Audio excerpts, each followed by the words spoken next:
Caleb Williams landed on the NFL's top 100 list, coming in at 51. We're going to talk about that. Let you know about some of the quarterbacks he was ahead of and how can he move up into the future. And then we're going to talk about Steve Smith. Y'all know Steve Smith. He believes the Chicago Bears can take the division again. We're going to talk about it, get into the mailbag, break it all down. But before we do, you already know you got to hear the music first.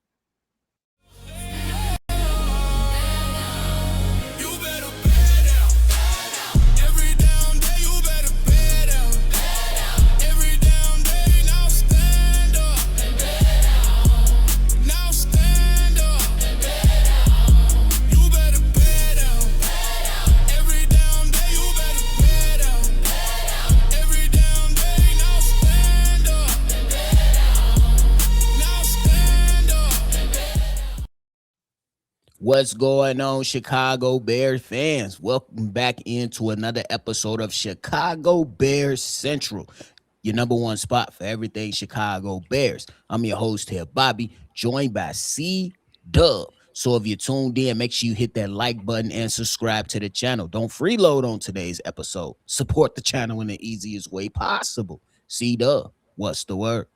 What's the word? We back. You already know what I'm finna say. One more week closer to C-Ball, bro. C-Ball coming, bro. It's coming, nephew. Hey, I'm just Bear fans out there.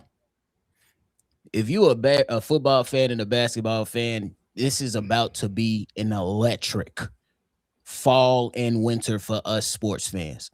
It is about to be crazy in Chicago. But C-Dub, we gotta talk about C-Ball. Caleb Williams lands on the NFL's top 100 players list, and this is voted on by the players. So amongst his peers, they ranked him at 51. Now, just to mention some quarterbacks that he's ahead of already are some notable names like Jalen Hurts, Bo Nix, Trevor Lawrence, Lamar Jackson, which is, I ain't gonna lie, that's crazy. Jordan Love, Baker Mayfield, Brock Purdy, and Bryce Young. C-Dub, how you feeling about Caleb Williams coming in at 51 and some of those quarterbacks that he's ahead of right now? Hey, man, they shouldn't feel bad about that. I'm talking about the quarterbacks that he's passed. They see what's going on with Caleb Williams at the end of games. They see the aura of this guy. He's big time, especially when the game is on the line. 51, I still think, and you know I'm the homer of homers, I still think that's a little shady for me. I'm thinking maybe 40s, 30s for Caleb Wilson. I mean, Caleb Williams, are you crazy? We're going to be messing that up all season. That's crazy, bro.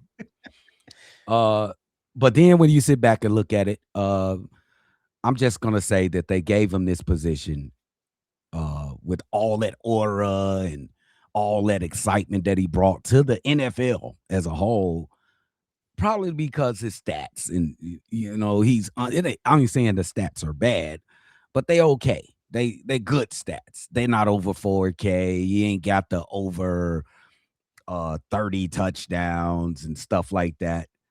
The interceptions are down.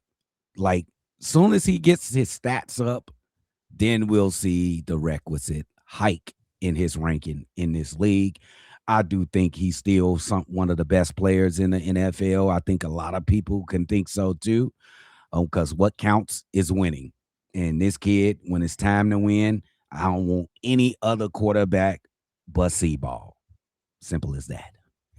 For sure. I look at the list and I say, hey, it is what it is. We made the list amongst his peers. They getting the recognition. Now Caleb Williams, is up to him to go out there and do it again. You know what I'm saying? Yeah. Like, if he really wants to have the respect of all his peers that decide to vote on this, to where they place him within that top 5, top 10, top 15, top 20, you got to have multiple seasons of being spectacular. And that's just what it is. Now, so I ain't going to lie to you. Some of the players was petty with this voting, C-Dub, and they voted Lamar Jackson 69. Now, I get he was injured last year, but there are not 68 players better than Lamar Jackson. Let's keep it a buck. We got to call it how we see it. It's not. We got to call it how we see it. But for Caleb Williams' sake, I'm happy because I'm finna troll the shit out of y'all until we start playing the games, Green Bay. Because forever, y'all told me EPA was something, touchdown to interception ratio or something. How many wins that Jordan Love got? But yeah, just like Bear fans and the peers, we don't believe in Jordan Love. We don't believe him. So yes, before the games start being played, I'm going to be trolling, C-Dub. Trolling. It's two sequences of numbers that we're gonna be throwing out. The first one, when they talk crazy, is 21-3. They gonna be real heated after that one. The next one is 51 versus 72. Because Jordan Love came in at 72. Oh my goodness. Hey, big fans, y'all make sure y'all have fun and be safe. Dang, bro. See, look, man. See, you guys always on your high horse, and the ship is coming down little by little. Little by little, the ship is coming down, and we bringing y'all back to ground. Y'all getting humbled. Y'all are the Green Bay Packers. We the Chicago Bears, the third largest city in the fucking country. Y'all don't deserve to be in the position that y'all in. We already took this division. Y'all ain't getting it back. They a hot air balloon that lost the hot air and it's crashing down. It's crashing all the way down. But hey, C-Dub, before we get into this bell bag, Steve Smith. Y'all know who Steve Smith is, the spectacular wide receiver that's some time in Carolina who really was balling out.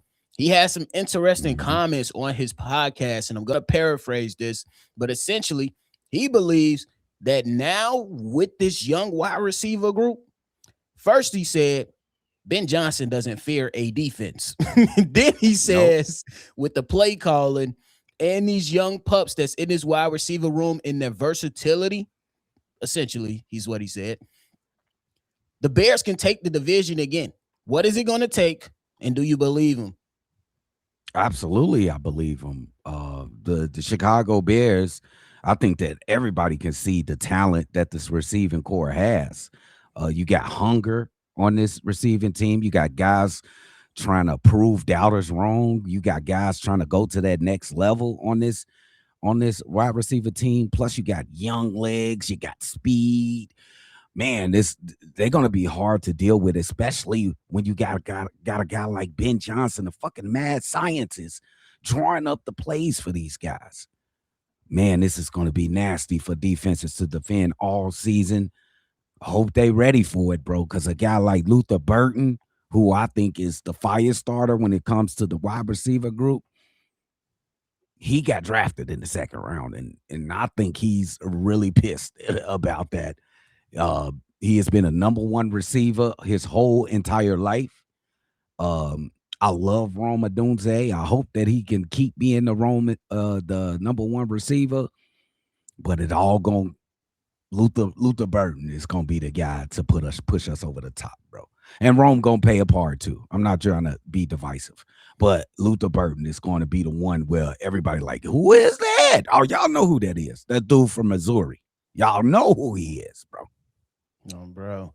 I agree with you. I think that though it's going to be some for anybody that's believing that the Bears are the team to most likely regress within the division, I just got to question your football acumen. Yes, the Bears have questions on their defensive line, but they totally retooled their defensive backfield, and they still have Caleb Williams. They still have the same offensive line. They still have the same offensive weapons. So how do we have so many questions that don't match up with the others within the division? The Green Bay Packers, they lost men on their offensive line. They lost guys in the wide receiver room. Michael Parsons is not coming through that door. With the Minnesota Vikings, they lost leadership on their defense. We know Brian Flores is a maniac, but they had some losses on that defense. And do we really believe in 9 J.J. McCarthy?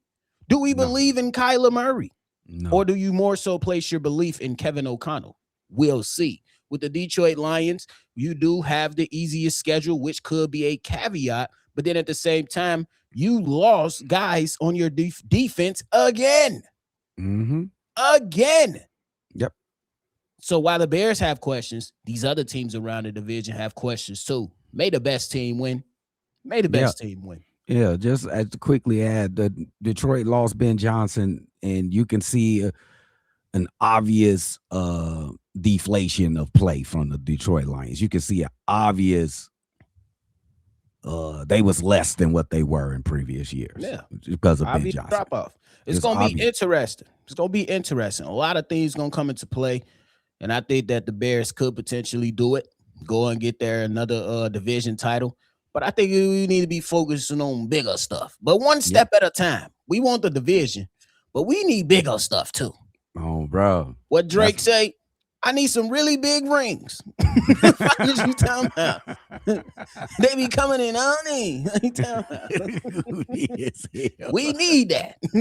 On the real, we tired of waiting. It's been since 85. See it up? Yeah, it has, man. On the real. For real, though. But hey, man, y'all let us know how y'all feeling about everything discussed. Caleb Williams making the top 100 list, coming in at 51. And Steve Smith believing the Bears can snatch the division up again. Drop those comments down below. Now, C-Dub, we ain't going to waste no more time. It's time to get into the mailbag. And this first one is from BC, always right. Let's see if he's right with his take today. BC. Yeah, it is. What up, brother Hayes? This is BC. You know I'm always right. Hey, I know I ain't called in a minute, bro, but I still listen every day, man. But check it out. You kind of touched on it a little bit, but I want to talk about this young cat, Xavon Thomas. I know everybody think he's just gonna be a gadget player, but man, I'm kind of believing, or at minimum hoping, that Randall L can turn that cat into Chicago's next Tyreek Hill. Think about it. Tyreek Hill was a 5th round pick. They 40 times are close to the same. Tyreek Hill just got to be more sure-handed, and I think Randall L can get him there. He'd be our next Tyreek Hill. Put him there with Luther Burden. Hope Rome Odunze do something. And Colson Loveland, we unstoppable.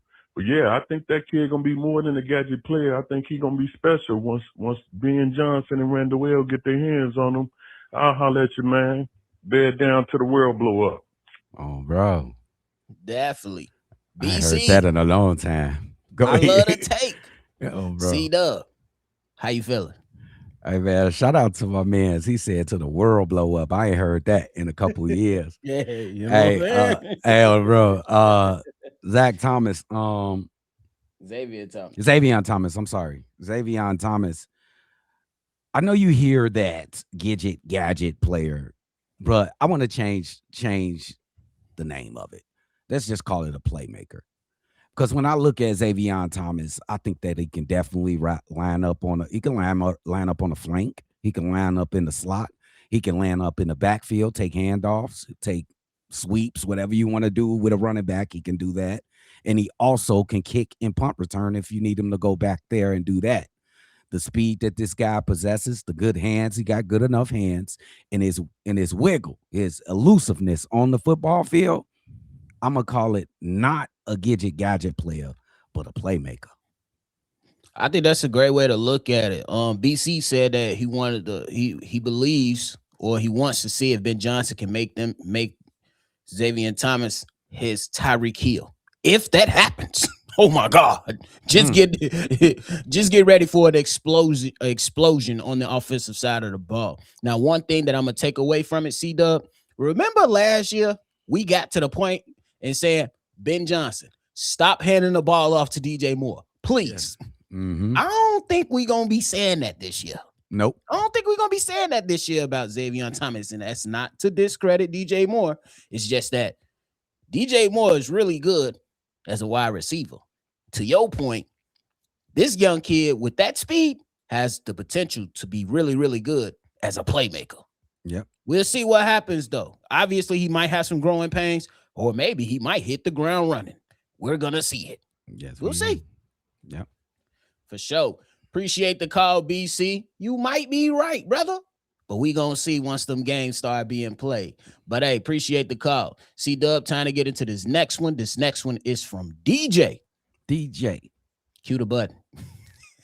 Oh, I ain't got the button. Yo, my name's DJ. I'm from Chicago, and I was just thinking about the Bears, and I think that the Bears are the San Antonio Spurs of the NFL. When you think about it, we got this generational talent going into his third year. So I'm thinking about Caleb compare Caleb to Wemby. That can pretty much do anything and everything. Got all this hype around him and everybody thinking that he might break out this year. We got the weapons and Luther Burden and Coastal Loveland, drawing parallels to Dylan Harper and Stephon Castle. Then we got Rome too. I guess Rome might be closer to Stephon Castle than anything, but we're dominant on one side of the ball and kind of met on the other side. You know, San Antonio, they dominate on defense, kind of okay on offense. Where the Bears are going to be projected to be dominant on offense, while we kind of okay on defense. Hopefully at least middle of the pack.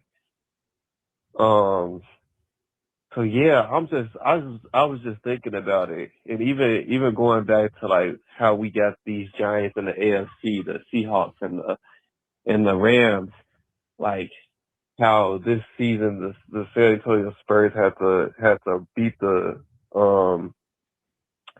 defending champs in the OKC Thunder. Nobody thought that they was gonna be able to do that. So I'm definitely seeing some of the parallels. Like the Bears are really the San Antonio Spurs of the NFL. And yeah, that's just kind of making me excited going into this next season, especially because I really think that Caleb's gonna break out this year. He's gonna start not just popping flashes, but really starting to fulfill that generational tag that the media that he was touted to be coming out of college. We got Luther Burden, Coastal Loveland. I think they're gonna go crazy this year. Our secondary, in theory, should be kind of scary. Our defensive line, we'll see. But yeah, with all that being said, Chicago up, Bear down. I guess I'll see y'all later. Appreciate the call, DJ. That is a interestingly great take. Honestly, it makes me think about a lot of different things on how to break this down. But I want to say this. If we're saying Caleb Williams is the Chicago Bears Wemby, we'll see. But what we could draw parallels is that we know Wemby can dominate in the painted area, and he got a little finesse to stretch out the game.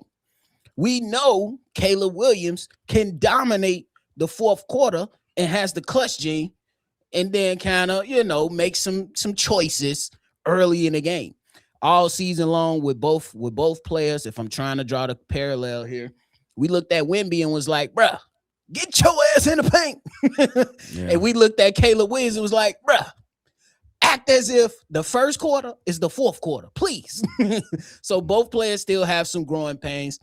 It's hard to kind of draw that parallel between basketball and football because, offense doesn't play defense in the NFL. But if we are going to be the quote-unquote San Antonio Spurs in Chicago, we definitely going to have to take down some giants in the NFC, in the Rams, in the Seahawks. If Aaron Donald comes back, that's a tall task. And if the Bears can pull that off, that'll be a great victory in the playoffs. But we got to get there. We'll see. Yeah. I like the comparison that you was trying to draw, though. I ain't gonna lie. I love these type of takes right here. Shout out to DJ. Great correlation. I'm not gonna go, even though I agree with nephew. I definitely agree. I'm not gonna go that deep. I'm just going to stay on the surface and say that it is a generational player surrounded by great talent around him. And when you think about Luther Burden and Colston Loveland and Roma Dunze and the running backs that we got, and Xavon Thomas as well, it's a great correlation that you just made. Even the journeys that they're making right now, the pain that the San Antonio Spurs had to go through losing in the finals to the New York Knicks, the pain that the Chicago Bears going through so close to the LA Rams. They could have took them out. They could have took the Rams out. And that was like a Herculean team, even though they didn't end up winning the Super Bowl.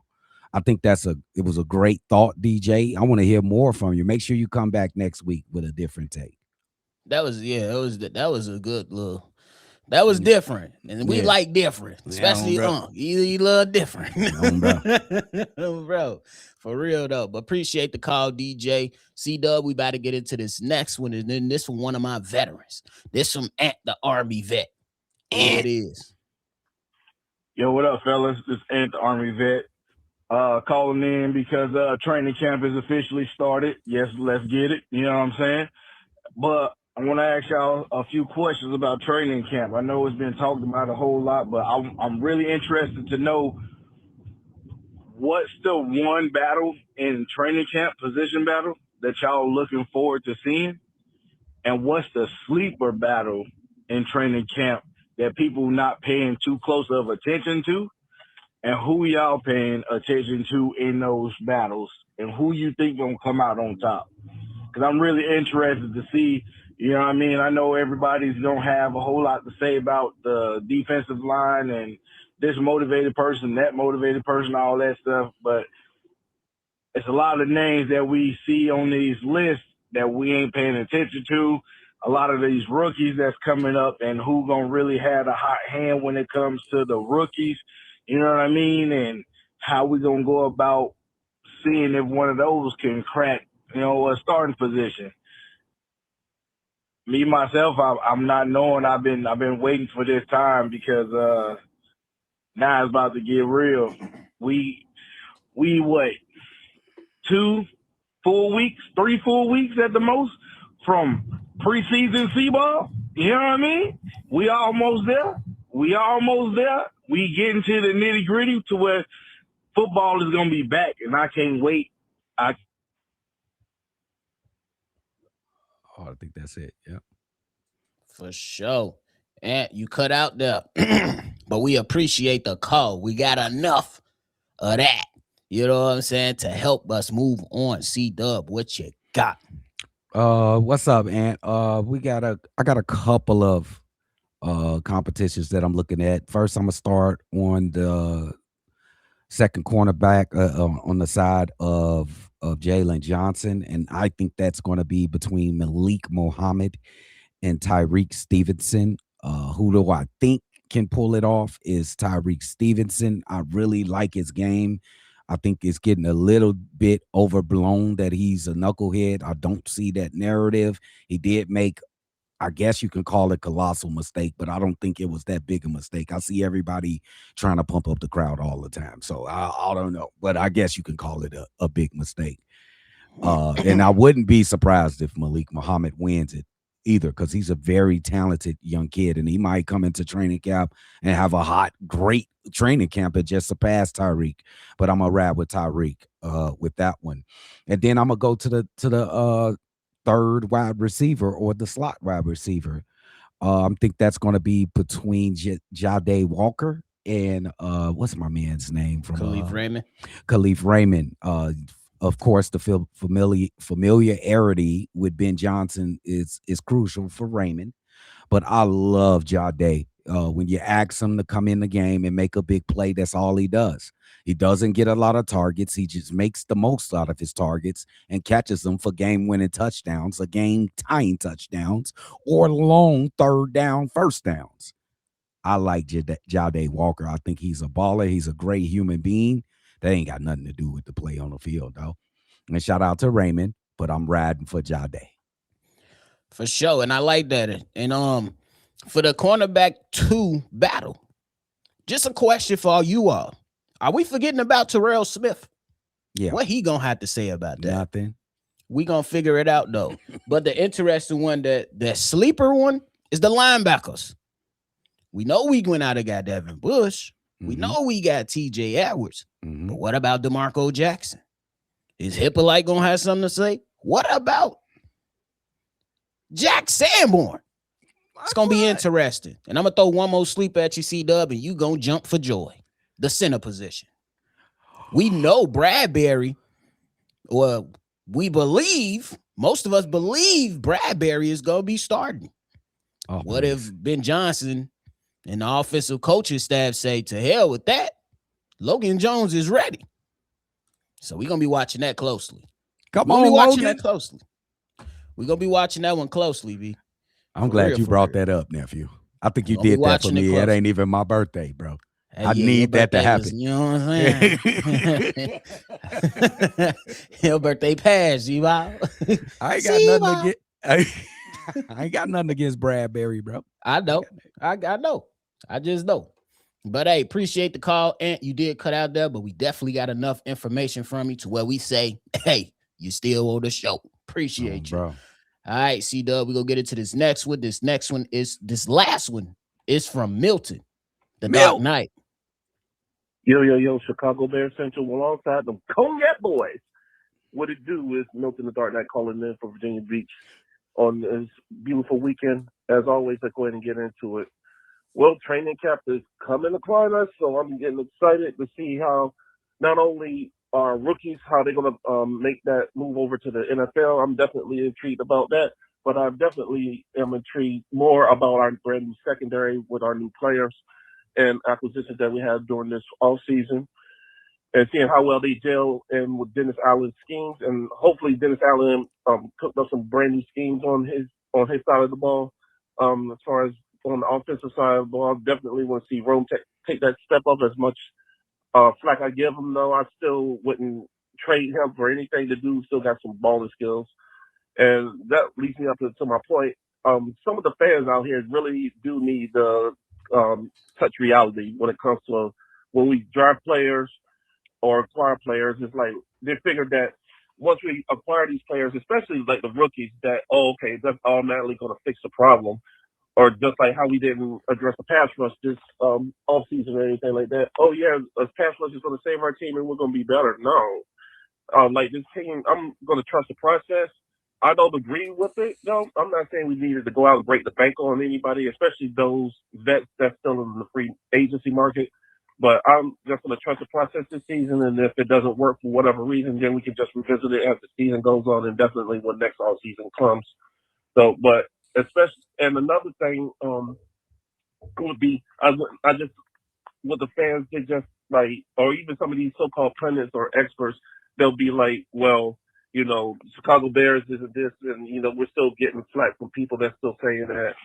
I always learn when it comes to like the art of war and stuff like that, especially with our team, never underestimate your enemy when it comes to stuff like that. And we have been underestimated for years. I'm just looking forward. We're going to bounce back. Just like last year was like a surprise to everybody, to include a first-year rookie head coach at this time. I do see that this forthcoming season, we're going to take a step up and we're going to surprise them again just to shut them up. It's time to put up or shut up. So that's what I'm looking forward to. And, you know, just use it as fuel. Our players just need to use it as fuel as fire. They want to utilize youth and speed on this team. So let's just go ahead and just trust the process. That's what I have to say. And that's it. But hope y'all have a good rest of your weekend. As always, Chicago up, Bear down. I'll holler at y'all on the next one. And we're getting there to see Mom. I'll holler. Shout out to my guy Milton, man. Definitely be coming in with the stuff. But I think a lot of things that you said still holds weight. I think we in a wait and see moment with the defense. Me personally, I'm going to wait and see. I know that a lot of people wanted the Chicago Bears to go out there and make some splash moves regarding pass rushers, which is understandable. So that's why I'm in the wait and see moments with the Chicago Bears pass rush. And I will like to just add in context behind the Chicago Bears decision in free agency. Can't really go too crazy on the draft because I believe they had some bites at the apple to bring in additional pass rush help. But the context in free agency is that Guys that only had a good half of a season got overpaid as a pass rusher. Guys that were rotational pass rushers on their respective teams got overpaid. Those names include Jalen Phillips, who had a half of a good season with the Philadelphia Eagles, and I believe his name is Odaye or Oboye, something like that, who played with Seattle as a rotational pass rusher and got overpaid. And I respect the Chicago Bears not overpaying for products that they're not sure about. They also got in the business of trying to trade for guys like Max Crosby. It just didn't work out for them. But at this moment in time with the pass rush, I'm at a wait and see. We'll see what happens. And then if it doesn't show up, Ben Johnson, we on your ass, brother. We rock with you, but we on your ass and Dennis Allen ass. We not playing.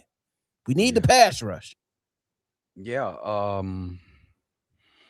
Of course, and I agree. I agree with both of you guys. Of course, it's not automatic that the person that you pull from free agency or a guy that you draft is going to come in and he's going to be perfectly suited for your team and he's going to go out there and perform. It's not automatically set in stone. But I believe on the second part of that, I didn't use but though, so you can't eliminate the first part of that. I believe that you have to try. You have to make an attempt. And the Bears did not make an attempt to me. They're going to rest on their laurels that Austin Booker and Dio is sufficient enough to get a pass rush this upcoming season. He's motivated. They're motivated, nephew. They got a fire under their ass. What do you mean? Dio's motivated. He's motivated. He got fire under his ass. Somebody said a liar on his ass. Hey, man, that's what they ride with. That's what they ride with. But I'm on the side of at least try. Well, at least try to get somebody. Like, what have you seen? I didn't see anything that gives me any hope for the next season. Okay, Austin Booker, he was okay at the end of the season. I think he got 4.5 sacks. Is that enough to be like, oh, this motherfucker, he finna get 13 sacks next season? I don't know if he can get 13 sacks coming up this season. I don't know if he can get 10 sacks coming up next season. But I'm willing to. Would that be the benchmark to be like, I bet Austin Booker, my bad, 10 sacks? Yeah, I go at 10. That's fair, right? That's 10. Fair. I got him at 8, 9. What? I had him at 8. But it's desperate. But the pass rush is glaring, nephew. Like, we need like 10 and 10. Like, I ain't even worried. I want to throw a little curveball in there. What's more important right now for you? Pass rush or run stoppage? Pass rush. We're going to score a lot of points. You go score. And teams are going to probably be playing from behind or trying to keep up with us. So we need some guys that can get to these Matt Staffords. We need some guys that can get to these Patrick Mahomes and Josh Allen type of guys. And right now, I have nothing, no confidence, or I've seen nothing that says that we're going to be able to get to the quarterback next year. But I'm willing to accept it, though. I'm willing to take it if we got it. For sure. Y'all heard C-Dub. He said oatmeal, nothing.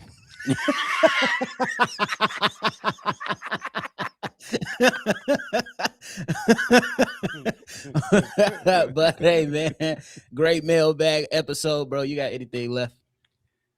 C-Ball. Make sure y'all hit that like button, hit that subscribe button, man. We on our way to 30K. Can you believe it? Y'all make sure y'all do it. It's free too. Y'all be tweaking. Oh, bro. But hey, man, we appreciate y'all for tuning in to another episode of Chicago Bears Central. Shout out to the callers on today's mailbag. Those are our family members always contributing to this platform. But hey, before you get up out of here, make sure you hit that like button and subscribe to the channel. Hit that notification bell as well, man. If you want to be a part of the mailbag episode, the easiest way possible is to pick up your phone, press the keypad, and dial 773-242-9336. State your name, leave your take. We appreciate y'all. Make sure you always love the Chicago Bears, man. We definitely gonna catch y'all on the next one for sure. Chi-Town up and bet down, baby.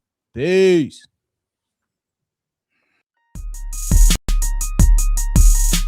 This has been a presentation of the Break Media.